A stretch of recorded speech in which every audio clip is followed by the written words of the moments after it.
Okay, well,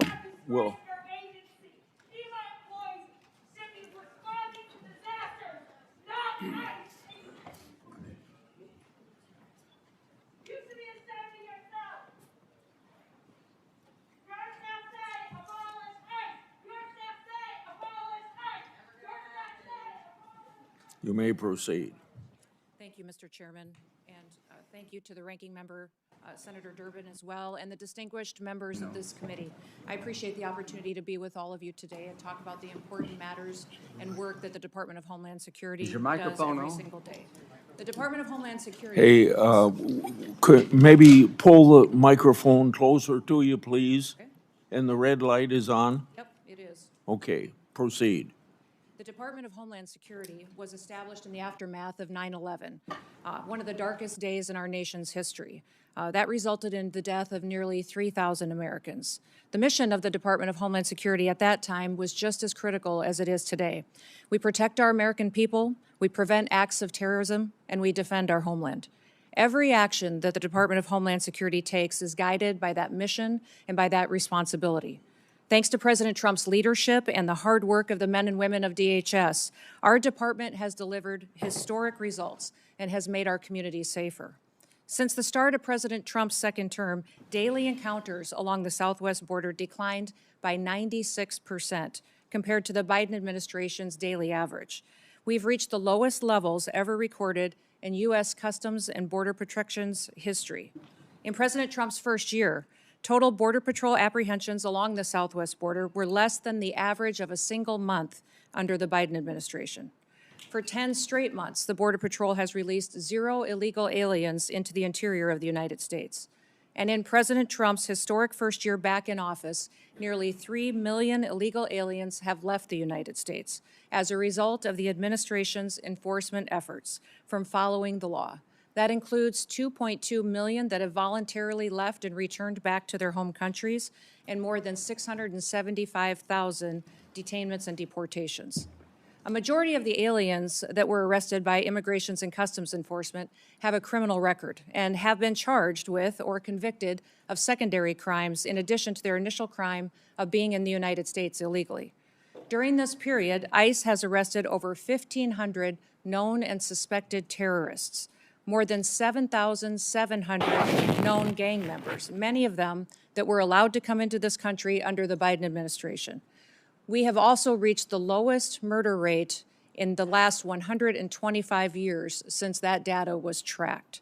Under President Biden, more than 450,000 unaccompanied alien children went missing or were lost due to the dangerous open border policies that were embraced. Under President Trump, the Department of Homeland Security and the Department of Health and Human Services have already located over 145,000 of these children and returned them back to their families and back to people who care about them. And we will not stop until every single one of those children is found. Fentanyl trafficking at the southern border is down. It's been cut by over 56% because of that secure border and the enforcement actions that have been taking there. And that's compared to the same period of time in 2024. The Coast Guard has seized enough cocaine the past year to prevent quantities capable of killing more than 193 million Americans, and it's kept them off of our streets. In fact, total interdiction efforts under the Trump administration have prevented 1.7 billion lethal doses of drugs from killing our next generation of Americans. These results reflect the fact that we are enforcing the laws that Congress has passed.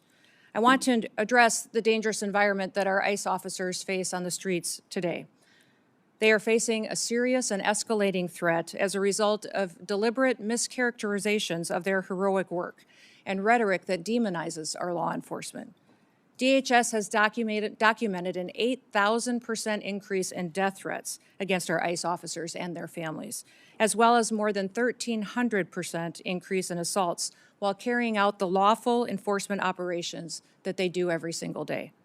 I recognize that members of this committee may hold differing views about immigration policy, but it's important that we distinguish between disagreements over policy and the department's operational responsibility to enforce existing law that has been passed by Congress. It's our duty as a department to defend our homeland. The latest Democrat-led shutdown of DHS is reckless, it's unnecessary, and it undermines the American national security, and it harms the men and women who work at DHS and their families.